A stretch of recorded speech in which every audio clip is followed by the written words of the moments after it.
We're sitting down with Robbie Lovell, a man who has built a community called the Mountain Misfits, centred on using outdoors to tackle mental health struggles from loneliness to the burnout of the weekly grind. Now, Robbie isn't a qualified therapist or a mountain guide in the traditional sense, in a world obsessed with certificates, but he's here to prove that you don't need a wall full of diplomas to make a real difference and to create a safe space for others. We'll be chatting about the mountains, the water, and the four-legged companion.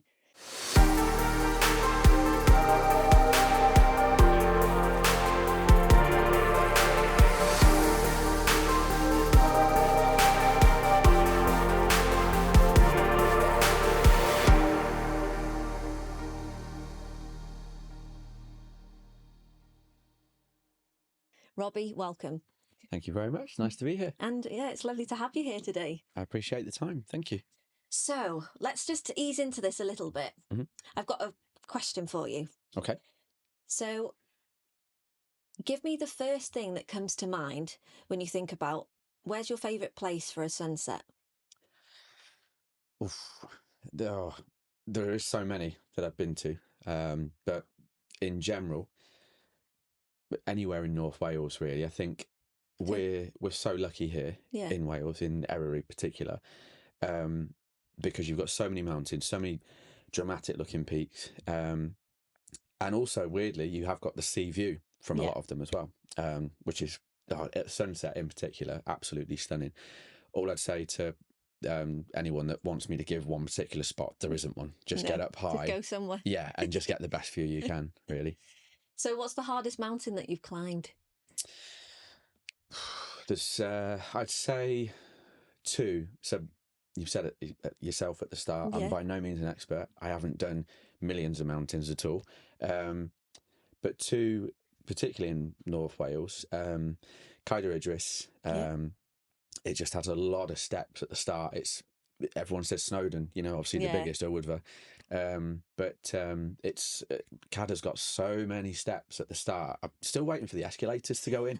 It's a nightmare, but it's worth it for the climb. Going past the beautiful lake there, the views when you get to the top again. You're seeing the whole mountain range of Eryri, Snowdonia, and the sea as far as Barmouth. It's just beautiful. So that one's worth it. And then yesterday, with the slight tan that I've picked up on the one warm day this year. It was boiling yesterday. It was absolutely mental yesterday. But Nantler Ridge, which is the avid hikers will know it.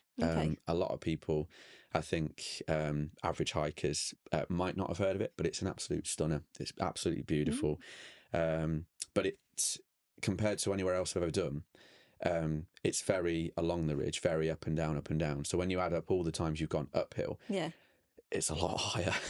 You feel it in the legs after. I've not been there, so I'll have to check that out. Yeah, it sounds exciting. But those two, different challenges in different ways. But those two so far. And you have a little companion that joins you on these adventures, don't you? I do. Do you want to talk about? We can do. Yeah. So I have always had dogs all my life until I finally moved to Wales just over 3 years ago, and it allowed me to have this exploring life that I've got now. But the one thing that I did miss when I moved here was the dogs, both from company when I was living with my parents, depending on what I was going through at the time, right from secondary school life to early working in retail, low paid jobs, where your mental health started to struggle. I think we all feel that in the 20s especially, definitely. Don't we? A lot of people. And the dogs, you just got used to the dogs being there. We, near the end of sort of secondary school and going into work and whatnot, we had Cocker Spaniels. For anyone that's got a Cocker Spaniel, you'll know they are the wiggliest little things, tails and bums, full on Elvis shuffle. And, they have to bring you one of the socks that you were going to put in the washing machine as well, or a slipper.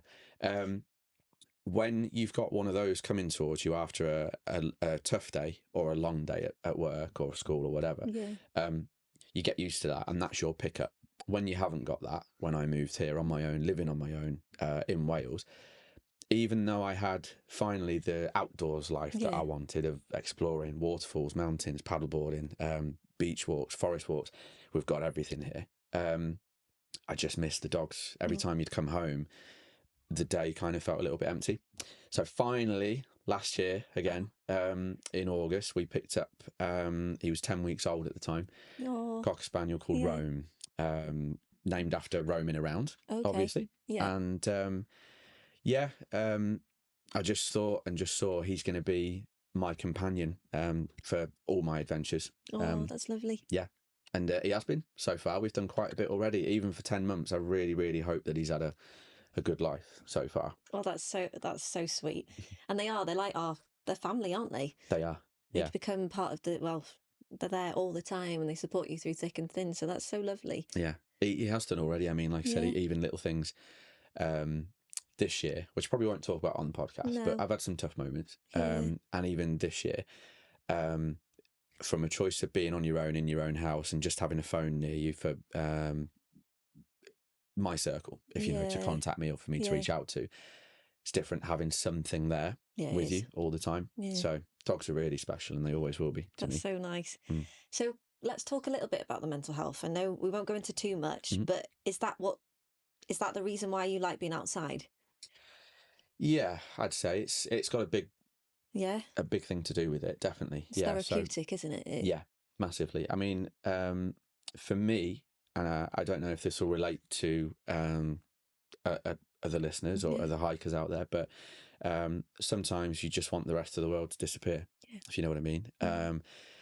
It could be your job, it could be your family, it could be your relationship, it could be your current friendship circle. Maybe you haven't got the friends that do what you want to do really in your soul. It could be work, you're not quite where you want to be. Everyone's been there. Everyone's had those thoughts and feelings at some point in their lives. We do all go through that. Yeah, definitely. Sadly, but we do. It's life. It is. Adult life, annoyingly.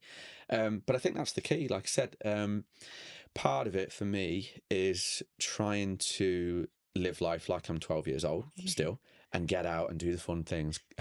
Moving to Wales ever since I came here when I was about 13, 14 on a little camping trip with my mum, my dad and my brother and the dogs. I come from an area where there is no mountains. It's flat. There's nothing there. Where do you come from? Originally, a little village called Walgrave. Shout out Walgrave. Okay. And it's in between Northampton and Kettering on a map. But it's in the middle of nowhere. People still light fires with two sticks like that. We don't have a lot there. But there was very handily for me one reservoir with the Brixworth Sailing Club on it. Shout out Brixworth Sailing Club. And they taught me to paddleboard. And that was the moment that I was like, oh my God, like I love this. Like, where can I take my paddleboard now? I love paddleboarding. I've only done it once, but it was amazing. It's freedom on the water to me. But being on the water, there's something about it. Like my background is sailing actually, but I love the water. I can relate to that. I mean, like I said, as soon as you're on the water, I mean, that first day that I tried it, I fell in 7 times, but it still didn't make me want to give up. I really wanted to carry on. That's good. Yeah. But I loved it. And like I said, every holiday that I ever do now, whether I'm solo with friends, I'm looking, where can I go to take the paddleboard with me? Particularly, obviously, you know a little bit what I do, like with the mountains and whatnot. Now I look at where I can climb as well. But yeah, there's something really special, especially if you do struggle with mental health and you do struggle to switch off. Being on water or in water or very near water, I've noticed it doesn't really work with your hands running underneath the tap, the kitchen sink, for example. It's a bit different. Little bit, yeah. But when you're in nature, it's super special. And especially, like I said, paddleboarding in particular to me, when we talk a bit more, like I said, you'll see how varied my adventures are. But paddleboarding and that sense of being able to stand up on water, you do feel like Jesus, the second coming. I was about to say, like superhero. Yeah, superpower. But for your mind, you're getting yourself away from everyone else. No one else can come anywhere near you on that water. And you've got to focus on that, trying to balance. So you are going to get out of your head, aren't you? That's it. Yeah. But yeah, no, it's amazing. And like I said, that goes for, again, the move to Wales. We had so many more lakes here. We have the sea here, which is more within reach than where I was from. You've got everything on your doorstep here. Yeah, and also very underrated is the community. We'll talk about it a little bit more, but the actual outdoors community here. I know there's a masses in the Peak District, the Lake District, Scotland, but I find in particular North Wales, they're so welcoming, chatty, supportive, especially when it comes to mountain safety and things like that, what we'll go into, but also trying to encourage people to get into other groups and to meet and greet other people that are out there and share knowledge and locations. So let's start. Tell us about your community.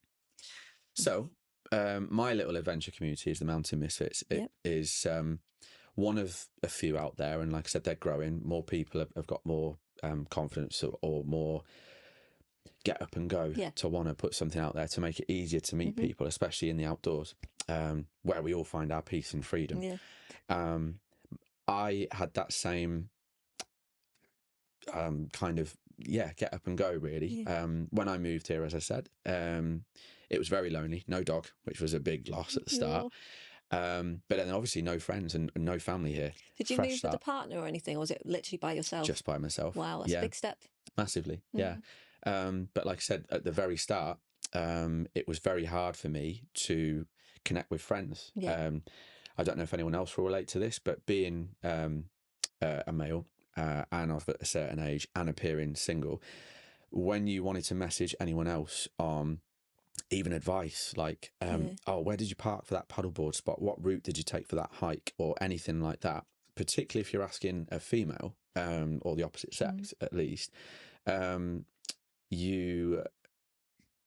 don't know, in social media these days or the world we live in, society, whether the conversation doesn't go any further or the questions don't go any further because you anticipate that they're going to want to meet up after. And then safety comes into it and you don't really know that person. So it is difficult to make friends. It's good that you brought that up because it's a good topic to talk about, because you do get worried because you don't know who's on the other end of the screen, do you? Exactly. Especially with the way the world at the moment, it's quite a scary place to live in.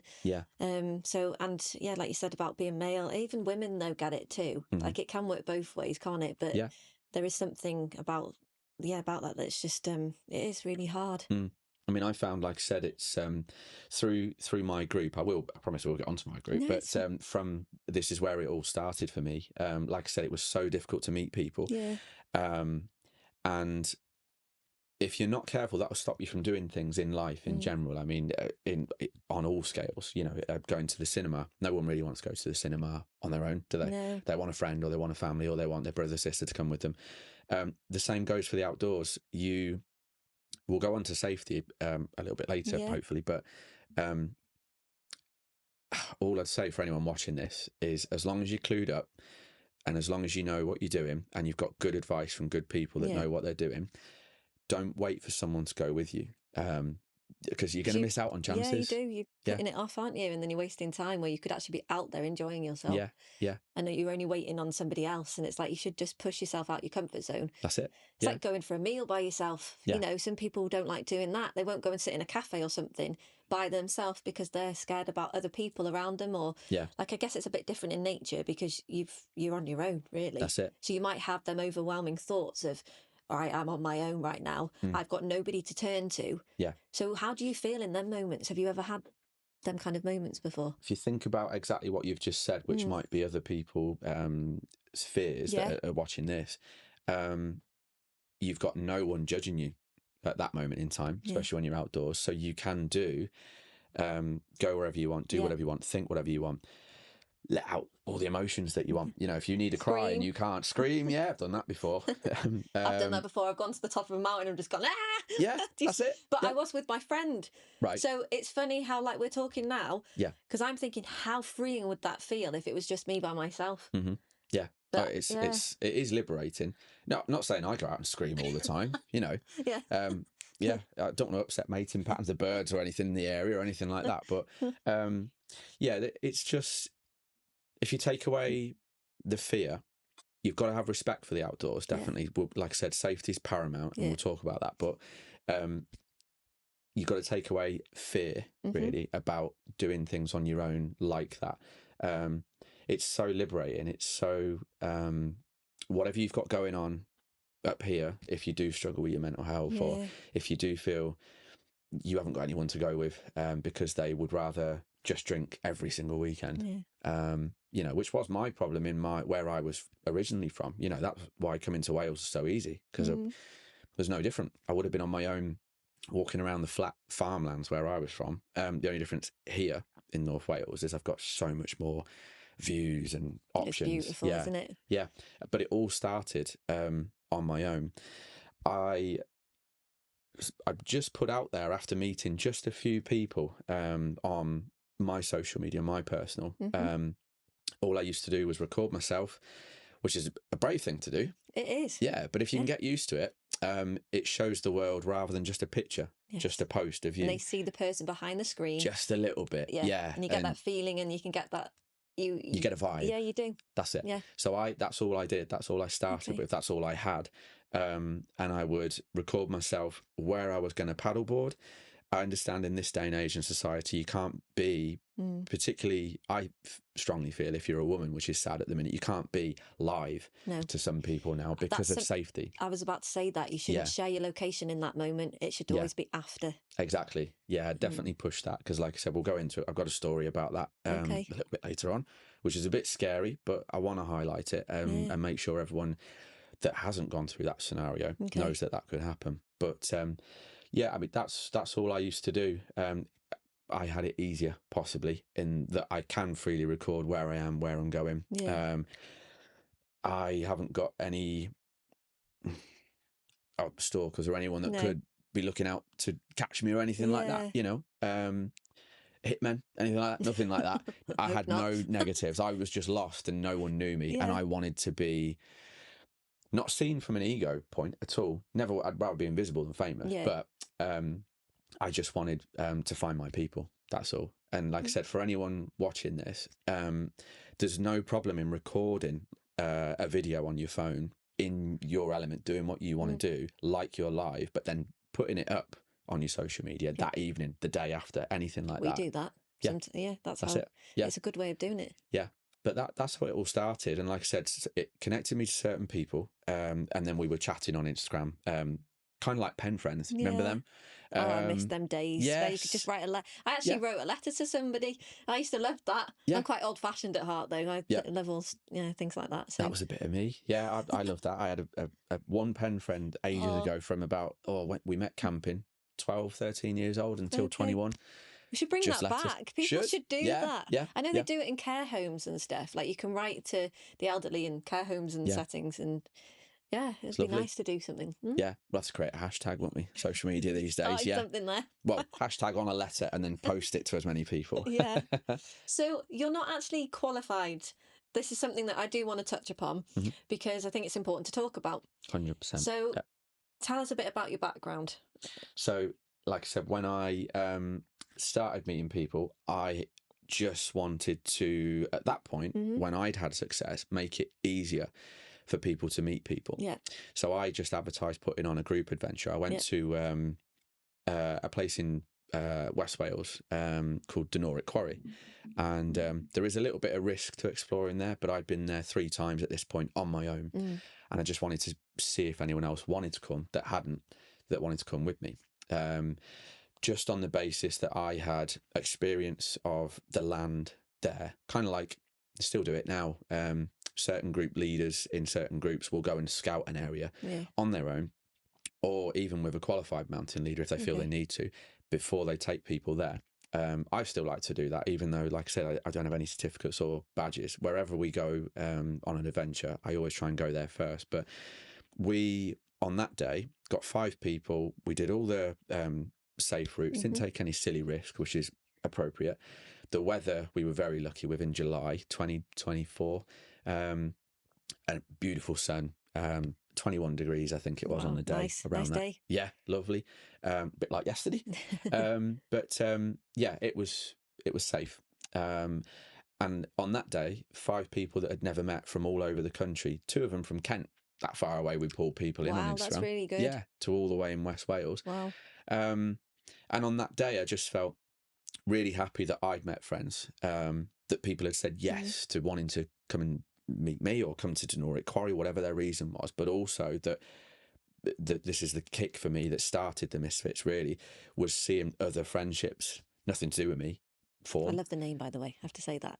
Thank you. It's very fitting, isn't it? We chose that as a group. Like I said, that group of 5, and then the next 4 that we met on the next adventure in the mountains. Again, I think we did the Vower circular route. Anyone watching? Good. That's a good walk, that. And like I said, after we'd put 9 together and we had a WhatsApp group, we just thought, oh, this is becoming something. This is good. We should get a name. So I asked everyone, make your own name up in the WhatsApp group. We'll make a list, and then vote for your other favourite. And then the Mountain Misfits was born. It's brilliant. On that day, November 24, I think. But yeah, ever since then, like I said, from my perspective, I have mountain experience, but limited. I'm not an expert in any way. I have common sense and I have a really good sense of direction, but even both of those things might not be enough in certain situations, certain conditions. I think it's important to share that, like I said, my group will try and do anything and everything as long as we have enough knowledge, even going outside of our group to gain knowledge, safety tips, anything like that. It's more of a hobby, really, then, for you all, isn't it? It's more really? like, on the side of your everyday job kind of thing. You go out and have that freedom of meeting people, isn't it? Yeah, I mean, I dress it up as it's kind of like I will put on the group, or even share it on my personal social media and say, on this day I'm going there. Who wants to come with me? And that's how it runs. It is very much not professionally ran at all. It's free. My group. I think freedom should be free, really, especially if you're struggling, or if you are struggling to meet your people. I think there should be easier access, and it should be free to be able to do that. That's my perspective from what I'm doing. But yeah, like I said, it's all well and good being free and taking people to these amazing places and doing amazing things. I mean, even again, we do mountains, we do hikes, and we go to amazing places. But I need to know enough about where I'm taking people if I'm the one planning that adventure. There's other people in my group that will plan adventures, and they're amazing people as well. But I'm very cautious of if they've put up the weather updates, that was particularly the mountain weather, which is different to regular flat level weather, and it changes so much quicker as well. I bet. Can it change even when you're walking? Like massively. Quickly? I mean, like I said, depending on the height that you're climbing, to give your listeners a rough idea, just a guesstimate, if you like, some of the highest peaks in Erie are about 3,000 feet. Which is quite a bit. But the difference between the bottom, where you're parking the car, and the top could be 8-10 degrees cooler than where you're parking the car. So you're in, like me today, hoodie, shorts and stuff like that, and trainers. Don't go up a mountain like that. Be more prepared than that. But when you get to the top, you're freezing, and because it's so open, depending on where you are. Layers, don't you, in your rucksack? That's it. Yeah. Layers and snacks and electrolytes as well to keep your energy levels up. We'll go into that, but just being more prepared, really. That there's certain things that you can do for yourself, and like I said, I'd push that before joining any group. To meet friends, to go and see these amazing places, quarries, mountains, lakes, whatever. Please, listeners, read up on like the risks and how you can make yourself safe before you go into these groups, and assume that group leaders or that group is going to keep you safe, because it all starts from you, effectively. Definitely. It's a lot of pressure as well to have in you. Yeah, massively. How do you feel about that though, when you've got, because what's the biggest group you've had? We've been trialing. I've been trialing what feels comfortable and what feels unsafe. And we had very late last year, November, a really, really good mountain route in Erie still, and beautiful views, going through a quarry, going past a beautiful lake at the end, very varied. Everyone had a great time, but there was a little bit of risk at the top coming into the mountain mist. So because of that, I wanted everyone close together. On this day, we had 23, which is the most that I've ever had on a group. I won't do that again. That would be a lot of pressure. Yeah, definitely. I mean, I don't this isn't a quote, but I think if you were being a proper walking leader, I think the ratio is one leader taking 12 people up. Okay. I think I've seen that somewhere. But I guess it's a bit different for you as well, because these people are doing it for just enjoyment, aren't they? And they probably go out day to day anyway doing that themselves, don't they? Yeah. So I'm just saying that for the listeners as well, because I'm not taking you're not, it's your first ever hike. exactly. I'm not doing that. Yeah. So there's that's what I'm saying. There's a difference. You've got Massively, experienced people that are doing this with you. Yeah. So effectively, a lot of the people that I pick up, in general, I'd say that the majority of the group are people that do quite a bit of hiking. They're not professionals. They haven't got all the kit, the gear, but they do quite a bit of hiking. They just want to find friends, or they're going through a tough time mentally. And I just want to give them that chance. Going back to how hard I found it to get these connections, these important connections, or just these friendships. That was part of the reason for the Misfits and trying to keep it going, is to make those connections easier, really, I would have said. And it's been good. Like I said, I think from me starting November 2024, we're up to nearly 70 people now. Wow. That's amazing. I feel quite proud of that. But at the same time, whether it's in the WhatsApp group, the community, or whether it's on social media with followers, I think if you are going to be a group leader of any group and you chase followers and it's how many people you've got, I think that's a mistake, really. I think you've got to be more concerned about the connections. You've got to know the people, their abilities, which is something that I'm hopefully quite in tune with. You get to know the person before they come out then. That's it. Yeah. And then, like I said, even with us, we try and do, I've got to be more consistent with it, really, but we try and do a difficulty rating for particularly the mountains or the area we're going. We'll scale it on 1 to 5, and we'll do that based on average fitness, the length of where we're going, if it's a long walk, but also the technicalities of the walk, whether there's a little bit of scrambling where you're going to have to use your hands a lot. Some people have never done that. How much steepness there is over an extended period, that would rule quite a few people out, potentially. So much that goes into it. Like, I wouldn't know that. It's very stressful. But if you are trying to look out for people that have only done 3, 4, 5 mountains, but they haven't done a scramble or a steep climb or something like that, or even weather conditions. Like I said, if all their hikes have been in the summer, on summer holidays or something like that, and then all of a sudden they're coming out with us and it's going to be a little bit wet, slippy rocks, stuff like that, there's a massive risk change like that. So we try and, like I said, a lot of my group, the majority are quite clued up. I'm lucky to have them. And like I said, with that bigger hike that we did last year, I was lucky to have support from 2 or 3 of them as well on that day. But it gave you a sense of like, geez, I wouldn't want this many again, or more people than this, because I'm someone that, whoever I'm with on that day, I'm making an effort to chat to everyone from a mental health background. I want to make sure no one's left out and everyone's doing okay, and everyone's enjoying the trip. Oh, have you met any friends? Like, who have you chatted to today? And what that bit was tricky, wasn't it? Did you get a shot of that penguin down there? Penguins in Wales. There is one penguin pond, you'll see. Let's say a penguin. There is one penguin pond, Mole Shabod. There's really? a little, do not feed the penguins. But has anyone seen the penguins? No. So I don't know what the sign's doing there. That's so funny. Yeah. Do you think somebody's just put it there? I think so. Yeah. Just for a laugh. Yeah. But it's a lot like that. Like I said, it's with my Misfits, it's very communal. You get the sense of, even though I've planned that particular day, that particular route, and I've put the weather conditions both at ground level and the mountain level 2 days before, 48, and then a very last weather update, very first thing in the morning. It's very communal. Everyone's up for helping each other. Everyone's up for supporting each other. Yeah. So everyone finds you easy to talk to, and you are easy to talk to, because I'm talking to you now. But thank you. Yeah, but because that's a skill in itself as well. You want people to be able to relate to you and feel comfortable to arrive. If they're going through something and they need to vent or something, or they might be having a moment when they feel anxious, or they're thinking, oh my gosh, I don't know.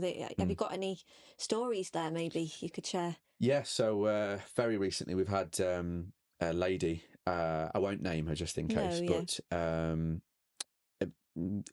early 40s, we'll say, and really keen hiker, done loads of mountains. But recently, I was invited to go up to Crib Walk. For anyone listening, If anyone tells you it's easy, it's not. It's one of the most dangerous mountains that you'll ever climb. I'll be avoiding in the that UK. one then. Yeah, definitely. Yeah, wait until they put the lift in. But yeah, it is very technical, very tricky. People do go up it. It's honestly, it's one of these routes that you have to be super prepared for. I'd recommend having a look on All Trails is quite a good hiking app for like information. I know a lot of people use OS maps. That's very good, more in detail as well. There's Komoot, that's another one as well. But I tend to stick to All Trails for how easy the layout is.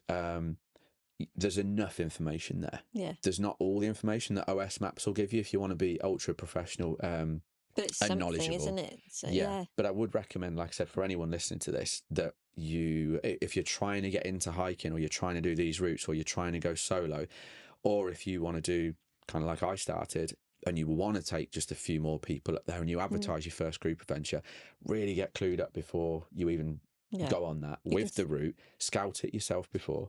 And like I said, because route infos, even on YouTube's great for people recording it on their GoPros and whatnot. You get an idea of the route in certain sections, but I honestly would go there yourself and try it yourself. Just making sure you've got all the right gear, the route info so you don't get lost, backups in case the route info, your battery on your phone fails, stuff like that. There is so much to think about, and you can find a lot online. I think if you talk to enough people online that do a lot of hiking, you'll get good advice back as well. I'd recommend that. But be ultra prepared. Don't think, I've done this mountain. Oh, this is one thing that we run into. Like you'll run into people that will they've done this mountain 3 or 4 times, so they want to take 5 or 6 or 7 or 10 or whatever people with them. Okay. And these people will say, "I haven't done that mountain. Looks cool. Yeah, I want to go." Sometimes there's not a lot of route info. There's not a lot of chat about the risks on that particular route, because that one person is super confident they've done it 5 times and it's fine to them. It's really difficult to get out of that mindset and think about everyone that is coming with you and their abilities, if you know what I mean, and their experience. That's one thing that has always been a challenge on nearly every adventure we've done. You have to, with mountains, you have to pace yourself to, I don't like saying the slowest person, but it's do you understand that? Their ability, isn't it? That's it. The capability of... And everyone travels up together. You'll have the keen ones, the super fit ones that will want to get to the top, but then they'll be waiting the longest in the cold, to 10 degrees colder at the top, waiting for the slower ones. That'd be me at the back, wrapping up in my layers. I'd be dragging me up the mountain. No, we still do that. We all still do that. But there's a lot to think about, honestly. But like I said at the start, but you wouldn't know this unless, like, this is why it's really interesting to talk to you, because some people who are watching this won't know all this stuff. No. But I bet do you ever have any negative comments about people that question that you're not trained up and stuff like that? Because to me, you seem quite well equipped and you know what you're talking about, and but I don't know. I think it's a case of getting to know people, really. If you go by the book cover, you'll decide whether you like that book or not within an instant. But if you give it a second and read the introduction and what it's about and get a feel for it, you might change your opinion on the book. It's a lot like humans these days. We take a lot on face value, I think. So if it's a shame that people do that. It is. I mean, if you looked at me, or you looked at my group, and it advertises on social media like, oh, we do all these amazing adventures and stuff like that. It's free to join. It's fabulous. It's wonderful. Best thing on the planet. But we're technically, like I said, untrained, no qualifications, no certificates. If you are being ultra safe and really switched on, and you really want a really good experience, go with a mountain leader, someone that's qualified. What we're doing is we are trying to get people out that have a certain level of experience, a certain level of common sense as well.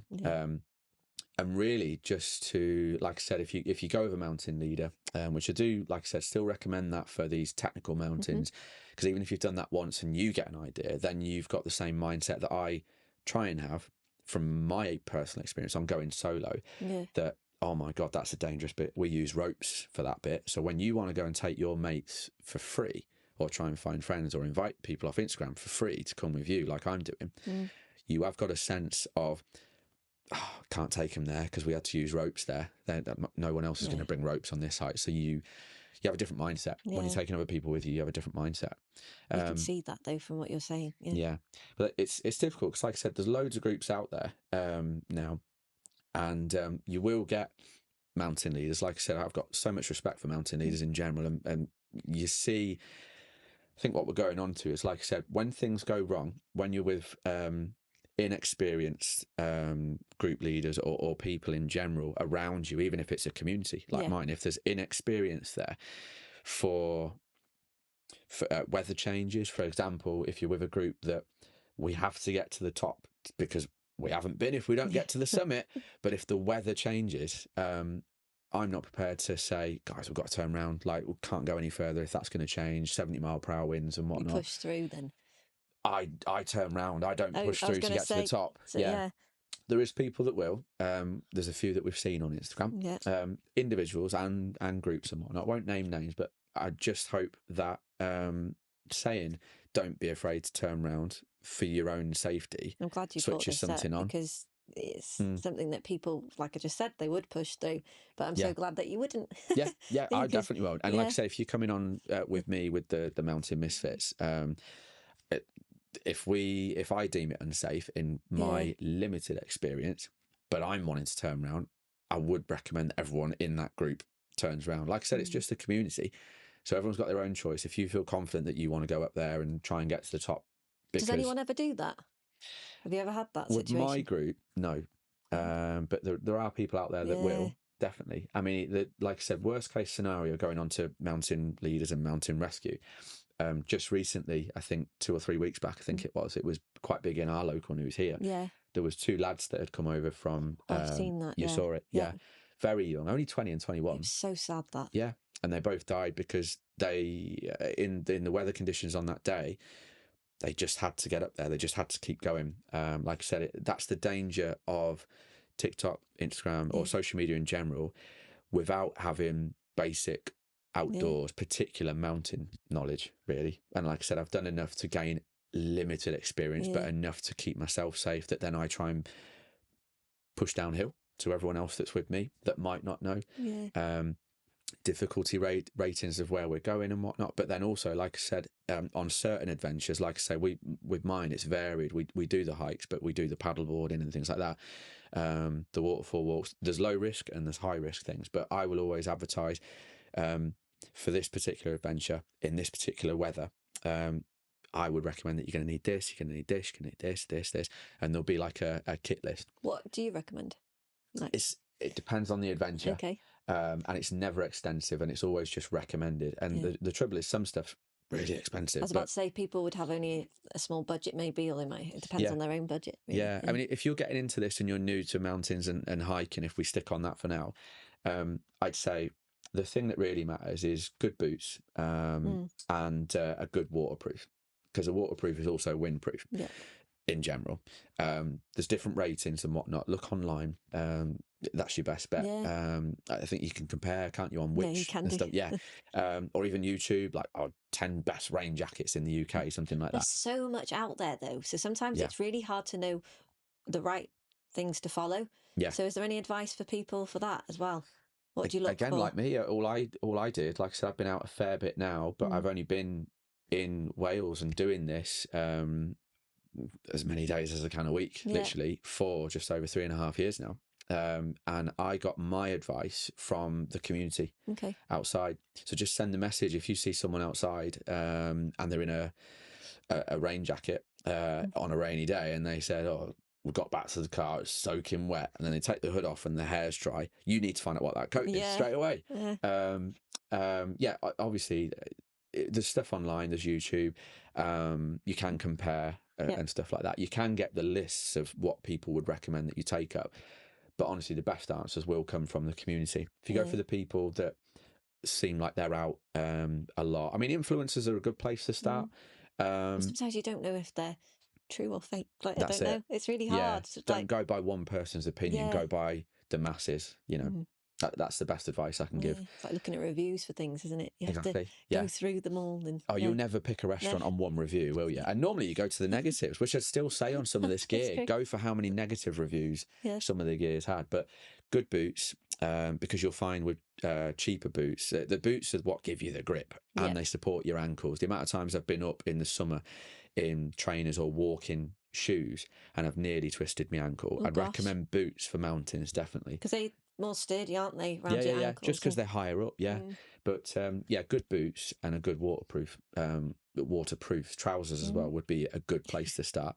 The only other thing, like I said earlier, is before you've even got all that gear and you think, right, I'm ready, is navigation. So get a good app or, like I said, ideally, even as an emergency backup, the paper map of where you're going. There's loads of books out there. If you really fancy, you can get it laminated so it's waterproof and just wipes off. When I used to go out with school and stuff, we used exactly to have that laminated. That's it. Yeah. And a compass and all that. Yeah. That's it. Yeah. So I would recommend that. Like I said, there's gear, but before you get the gear, honestly, the navigation side of things. There's certain times you can go out. Like yesterday, we got lucky, 20 degrees and sunny. But that was lovely. Yeah, just take enough water for those days. But you can limit what you take and what you wear. But that's through weather checking. Pack as well, couldn't you? Yeah. And then that will slow you down and that will make it more, you'd be knackered. Yeah. Even before you even climbed up a mountain or done whatever. Yeah, I had to limit how many Haribos I took yesterday just to keep the weight down. But yeah, like I said, other than navigation being honestly vital, really, because like I said, going back to when weather conditions change, you could have a perfect day and then you're up at the top and then the clouds come in or the mist, and then all of a sudden, even if you've got a good sense of direction, like I think I have, you'll lose it if you're in the mist. So then you do rely on navigation. That would be scary, being up there like that. How do you feel in that moment? It is scary. Yeah. It is scary. I've been in it twice. Once when I was very young and inexperienced, but luckily I knew the path that we were on, and the path underneath your feet was very obvious. So you just looked down. You couldn't see further than about 20, 30 feet in front of you. Gosh. But luckily I was on a very visible path. But that isn't always the option. Sometimes you've got the path that spins off and you've got 2 or 3 different routes, things like that. I'd be terrified. You could just drop off. Yeah. So honestly, you don't want to be in that position. No. So do the homework before, even revising the route. Like I said, if you're using OS Maps or All Trails or Komoot, anything like that, revise where you're going to go. YouTube will give you a little bit more navigational tips that you can get from orienteering and mountaineering courses, which are also a good thing to look at if you really want to do this often. But things like, the name's gone in my head, but it's a pile of rocks that you should not mess with if you see this pile of rocks. I think they're called cairns, but they're used for navigation. So if it's snow, ice, thick fog, you keep walking until you see the cairn. All right, that's where the path goes, right or left or down, like that. But I wouldn't have known that unless you'd without these courses. So again, I recommend the courses as well. But honestly, get clued up. You have done a bit of training then, so you've done little bits. Little bit, a lot of it, not actual training paid for and gone on these training days, but I've picked up a lot from other people, from other people's experience, from what is out there. I think that's the best learning though. Sometimes, honestly, absorb it better, and also it's natural. And I'd say just never stop learning. Like I said, there's always new things out there to keep you safe. There's always new things to make navigation easier. There's always new gear or kit being invented, So you keep updated with it all then? I try to, if I can. And especially, like I said, the biggest thing, especially when you're going to take other people out, which I would advise any other group does, or anyone that wants to take their friends out, is anytime you see a sad disaster where someone's got hurt or an incident, read about it. Try and read up as much as you can on it. See what happened. See what precautions were and weren't taken. The area, the weather conditions, stuff like that. Read up what went wrong so that you don't put yourself in that situation. That's what I try and do. Sensible. And like I said, and then I'll put that forward to my group. And the reason why we're turning around or we're going left here, not up, because like that. And you've got that explanation to tell them why. That's it. Yeah. Because some people, do they question you? I had one ever. Yeah. So we were doing Cadair Idris, which is a toughie, but it's beautiful. And I'd only done one path at this point. This was our 3rd or 4th adventure ever. And I think the group was about 7 or 8 people, which is a lovely size group. If anyone's watching this and wants to take friends out or a group, keep it under 10. It's more communal. It's more, everyone chats to everyone. It's more fun.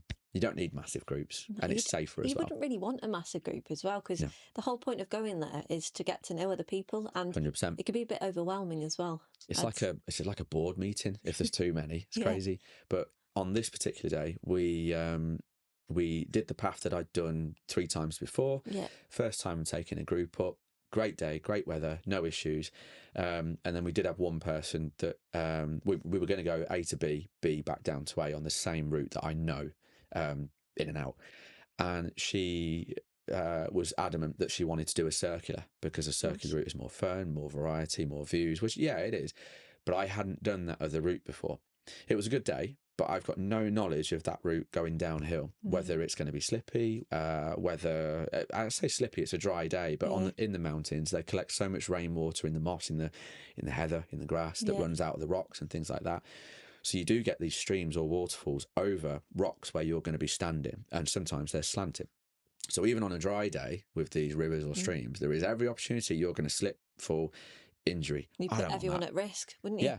Yeah. And that's not. Yeah, I just don't want that. Yeah. And like I said, I don't want anyone to get hurt. So I said and stuck to my guns, like, we're going to go the way that I know. Good on you. Yeah. And I think you need to do that. If you're going to be like I said, I'm not mountain leader or anything, but like I said, as a designated group leader for the day, you have to have the cojones to say that, like, we're going to turn around, we're going to go this way. You do have to take charge. You've got that fear of upsetting somebody. Yeah. But at the end of the day, that upsetting that one person, you're going to possibly help everybody else, aren't you? Yeah. So I look at it as like, am I going to put you in a mood, or are we going to call out mountain safety? That's great. Yeah. Let's stick with that. Yeah. Where can people check out Misfits? We have a Facebook and we have an Instagram, The Mountain Misfits. And like I said, we're one of many. I mean, I like to keep mine. I don't want to be referred to as a hiking group. I like the term adventure group because, like I said, you don't just do that, do you? You do. We're a bit of everything. Yeah. I mean, like I said, we started with the mountains, but then paddleboarding. I'm really keen on paddleboarding. But again, even with paddleboarding, if anyone's watching this that wants to get into that, get an app that tells you about the weather, and in particular the wind. You don't want to be going off into the sea or on the lakes and be blown to the other end of the lake and not be able to get back, or island if you're in the sea. Like I said, there's loads of apps out there. Even like I said, using our channels on the Mountain Misfits. If anyone watches this and wants any advice on apps, on anything like that, I hope you don't mind. But yeah, please feel free to message at any time with info needed. All your information in the description as well, so people will be able to find you. Yeah, thank you for that. But yeah, like I said, we do variety because if you do solely hiking, you're going to pick up hikers or just people that want to get into hiking, the mountains, the walks and whatnot. Doing the coastal walks, the forest walks, where they're sort of flatter, easier, you're going to get people that just go on walks that still have the same issues where they might not be able to meet their people, or they're still struggling with mental health and they're not getting a look in. So I'm getting people, hopefully, or connecting people that just do these flatter walks, these gentler walks to try and do their first mountain when it's safe to do so. Yeah. I'm getting people that solely do mountains onto paddle boards where we can. Again, when it's safe to do so, and in safe locations as well, because there's a whole. We've talked about mountains and mountain safety, but there's a whole different thing on paddleboarding as well. Well, you can read up on it online. Completely different. Yeah. So it's, and like I said, when you're on your own, it's easy and you think about your own safety. When you've got other people, you do have to switch on and think about everyone else and their abilities. You cannot switch off in that moment. Like you've got all that responsibility. Yeah. I mean, even I have got a quick story about one lady that we picked up, and like I said, she'd moved to here from Reading. Okay. And lovely lady. She's met 2 friends similar age from Wolverhampton and North Wales here, and they're best friends now. Little so threesome circle. So yeah, it's fantastic that they've met up. But she had a fear of water. I won't name it obviously because it's quite personal, but we're talking about splashing your face was a big deal. Yeah. Wow. But we'd been on a few walks in the group. She'd met some nice people. She'd met one of her friends. She met another one when we did a waterfall day in the summer. And then we tried paddleboarding, which is a big risk because I don't want her to fall in with this fear. Yeah. So we tried on a flat bit of water, like a non-navigable section of the Llangollen Canal, which is a beautiful. She came on board and she did that with you as well. I think there's a level of trust that we'd built up, I think, between me and her at that point, because we'd been on a few adventures. She didn't live too far from me, so if we wanted a coffee or whatnot to talk about anything before, we could. But yeah, the location, like I said, 3 feet deep water. There's no passing boats. We're okay to paddle on that spot without licenses or anything like that. So it's the location and the local knowledge to know where you can and can't do things like that, and the legalities as well. And she loved it straight away. So then the second day, we went to the second paddleboarding day. Yeah. We went to a lake in Wales. If you haven't looked at Wales's lakes, they're beautiful. Get on Google Earth and have a look. But yeah, and she was ace. Like I said, lakes are different to canals because they're more open, choppy water and things like that. It's more of a challenge. It's easier to have like a paddleboarding taster session in a calmer, quieter, smaller lake, or if you can on a canal, on a section of canal, than it is on a big open lake like we were. To fall in that water though, in the canal. No, but she did on that day. But we kept her calm. We made a Titanic reference when she was hanging on to to her board, and I was helping her get back on. And it made the fear fun. For that bit, it dropped the levels of what she was going through, and I can't imagine what she was going through because I can't relate to that. Scary for somebody that's got a phobia of or fear, isn't it? Yeah. Phobia and fear is a bit different, isn't it? So it's But yeah, just kept her calm. Told her that right, this is what after we made the funny joke. Well, I thought it was funny. And then light-hearted, isn't it? Yeah, it just lightens everything. Yeah. But yeah, got her back on, and like I said, she felt fine, and she wanted to go back out after that, even despite falling in and facing her fear of the water. And then at midway through that year, when we'd met some other paddleboarding friends as well, we headed out a little bit round the Great Orme in Llandudno, and we were paddleboarding just before sunset, just before the tide starts coming out. Don't paddleboard when the tide's going out on the sea, and the water was super flat, absolutely beautiful. But we saw seals in the water. Oh wow, there's loads around there as well. I bet that was magical. One of the best adventures we've ever done, basically. But even though that was magic, and I'd do that tonight if I could, you can't. Weather conditions, the tide times, everything's got to be perfect, and you have to be clued up on what perfect is. Definitely, because I wouldn't know where to start with that. That's it. That's what would put me off, actually. So then going with somebody that knows what they're talking about, it's so reassuring, isn't it? Yeah, and I think, like I said, going back to mountain safety as well as what I've just talked about paddleboarding, it's about how well do you know that person that's going to take you out, and how much knowledge they have on what they're about to do, really. And it's worth being a bit patient and finding that out, even from others, if you feel you need to. It's Definitely. not pushing somebody into it, is it? It's just... Yeah, I mean, I still say I'm not an expert in anything that I do. I've just got enough experience, I feel, to keep myself safe in all conditions. If I haven't, I turn back, and that goes for paddleboarding as well, or even just a gentle walk to a waterfall, you know. But yeah, I just push, get clued up on whatever your chosen outdoors activity is going to be. Look online, ask these people that seem to go out a lot, because like I said, the community is really friendly in general. A lot of people won't mind. So friendly. Yeah, a lot of people won't mind giving you the advice and talking back, definitely. So I'd really recommend that, and I'm open to that. Like I said, I'm not an expert, but I'll give you anything that I can pass on, definitely. Yeah. So, is there anything else you'd like to talk about? I think we've covered quite a bit, haven't we? I think we have, yeah. I think I would say going right from the very start of the podcast, like the best view, nothing beats looking back at the car when you finish the hike. Everyone looks to the car. Yeah. But yeah, no, that's about it, really. Yeah. But I appreciate you having me on. Well, no, thank you so much. And it's been nice to have a different story. Do you know what I mean? And there is one thing I want to ask, though. Where are you at now with your mental health, if you don't mind me asking? So since you've set up this group and everything, how are you feeling? Thanks for asking that. Good question. Yeah, better. A lot better. Yeah, I mean, I've been really opening up. I've been someone that's been really lonely at times. I think we go through that. I've been depressed. I've been very low very recently this year as well, with something that happened earlier on in the year. And it just felt like I had no control where things were going and whatnot. So even like the Misfits, the adventures had to take a little bit of a break, because I think that's important. You have to remember that you come first with whatever's going through life, and whoever else is relying on you. You can't be there for them if you're not there for yourself.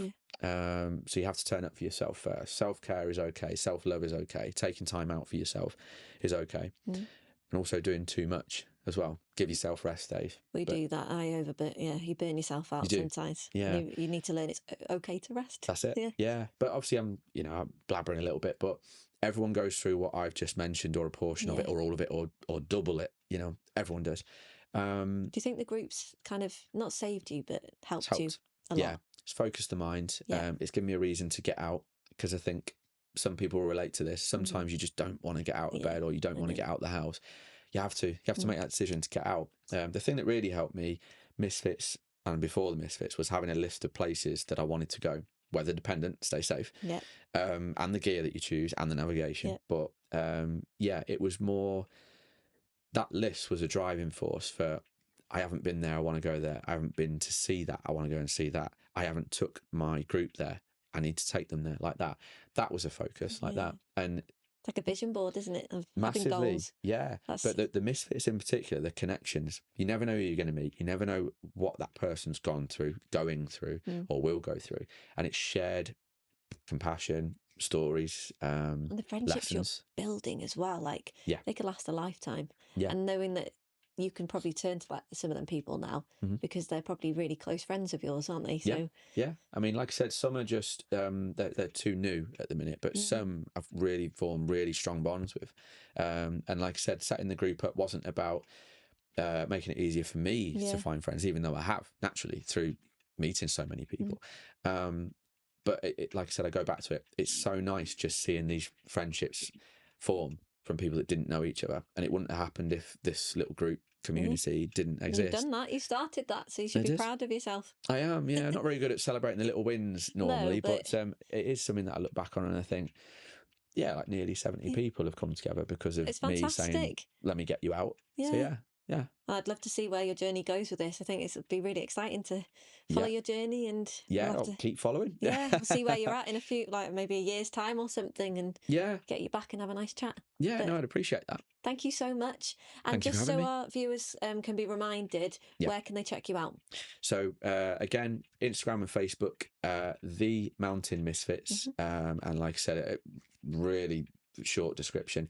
We just do a little bit of everything when it's safe to do so. So the mountains, obviously everyone loves the mountains, but we will do the easier walks, forests. We go to waterfalls. We're having a look at wild swimming, but there's situations and conditions where we can and we can't. Weather conditions and the amount of water flow, stuff like that. Paddleboarding, obviously, massively, we'll do that. But again, like I said, from my point of view, from the Misfits community, we just want to be open for if people want to get out, they're struggling with their mental health, they just need that spark or something else giving back to them. But also, if you're struggling to find friends that do what you do, we are one of a few avenues. It sounds wonderful. I'd be interested myself there. I think it sounds quite therapeutic. It is. So most of the time. Well, and a challenge. But then that's good for us to have them challenges and to step out of your comfort zone as well, isn't it? Definitely. So, that very quickly, that was one thing that I'd add, is the level of anxiety towards joining groups, because I've had that. I'm someone with social anxiety. And I know that if the Misfits didn't exist, and I know I'm full well I've created it, but to go into another group that's already formed, people will relate to this, I'm sure. It feels like you're trying to fit into the popular kids back at school. It's that up there. So it's really difficult to, I don't know if I can or not. And people back out, and they do from ours as well, and it's totally fine. But I get it. I do get backing out. But all I say to those people is, from me, I'm sure other groups will do this as well. I'll strike up like a little bit of conversation with people that I feel are a little bit anxious or nervous, because I understand that coming from my struggles, and I will go out of my way to message them the evening before, or even on the morning, just to double check they're okay, a reminder on what to bring, how many people are coming, how many women, how many men, if that is an issue, little things, just trying to be thoughtful. Like I say, I don't think you'll get that from every group. Some groups just want to take people because they want to go. But there are groups out there that are mindful and more communal like that. So just keep looking. That's like there's loads of groups. Yeah, it shows what you're about and shows that you're genuine, and you're doing this from your heart. And that's the way it should be. Yeah. So I always say freedom should be free. Like for me, like I said, I'll never take any money from anyone ever joining ours unless they want to pay for them. a logo on a water I think we bottle, found the but name no. for our podcast there. Freedom should be free. Yeah, I love like that. Yeah, thank you. a good name. That's made my job easy. Yeah, well, if everything could be free, cost of living, that would help us, So wouldn't it? expensive, Yeah. and fuel and everything. Yeah, It's just ridiculous. I know. Yeah, that's the But biggest thing. That's the one downside to the adventurous life is it's getting there, isn't it? and petrol. Mm-hmm. Yeah, but yeah, and that's another thing to remember. Like I said, just adding on really quickly, from a group mindset, something that's really important to me. I don't classify our adventures as finished until everyone's got home. And I think that's important. If you go into a group where the group leader or leaders' mindset is that it's not just, right, let's get to the summit. Yeah, we all got a picture. Right, see you around, like that. Just make sure everyone's safe. They got That's home. good. How did they feel after the adventure? Yeah. And things like that. Checking in on them and making sure it's okay. And I'm sure we're not the only group that's doing that. There'll be other groups out there. And if you don't like one group that you join, it doesn't mean every group is like that. So you feel free to join as many groups as you want. You will find your people. That could put somebody off, couldn't it? And then they don't go back. But maybe trialing something else before giving up. Yeah, that's what I'd say. Try different groups, try different things, start saying yes to things. But again, it all comes back to safety. And whatever you're going to choose to do, safety starts with you, definitely. It all starts there. Yeah. But yeah, anything else you're unsure of, like I said, you can ask the group leader, you can ask other people, the outdoors community, us, the Mountain Misfits. And yeah, like I said, I'm happy to help where I can with the limited knowledge, but the experience and experiences that we've gone through and what we've learned, both from, like I said, even from online mistakes, accidents and things like that. You can learn from everything if you look for it. Definitely. Well, that's brilliant. Well, thank you so much. And thank you for opening up about everything. And you're welcome. Thank you for having me and letting me talk. Yeah. And thank you all so much for watching this. And if you enjoyed it, don't forget to like and subscribe. And we'll see you soon. Thank you. Bye-bye.